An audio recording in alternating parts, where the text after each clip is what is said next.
আসছি, সারা বাংলাদেশ ঘুরছি, চেয়েছি এই দেশের মানুষের জন্য একটু, কারণ আমার বাবা বলতেন দুঃখী মানুষের মুখে হাসি ফোটাও, আমি সেই চেষ্টাই করে যাচ্ছিলাম। কিন্তু এই যে বারবার যে এই ধরনের ঘটনা ঘটাবে, এই সন্ত্রাসী ঘটনা ঘটাবে, এটা তো কাম্য না। আর মানুষ কি দোষ করলো যেভাবে মানুষ খুন করতে হবে?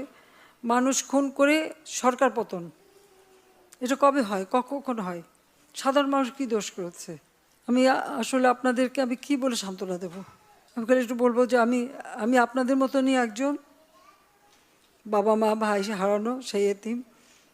কাজে আপনাদের কষ্ট আমি বুঝি, আমি আছি আপনাদের জন্য, আপনাদের পাশে। আর আমার চেষ্টা থাকবে যারা এই খুনের সঙ্গে জড়িত খুঁজে খুঁজে বের করে তারা অবশ্যই যেন শাস্তি পায়, সেটাই আমার প্রচেষ্টা থাকবে, সেটাই আমি করবো। আপনাদেরও সাহায্য চাই, কারণ আপনাদের কাছেও সাহায্য, যদি আপনারা কিছু জানেন আমাদের জানাবেন, কারণ এইভাবে বারবার বাংলাদেশ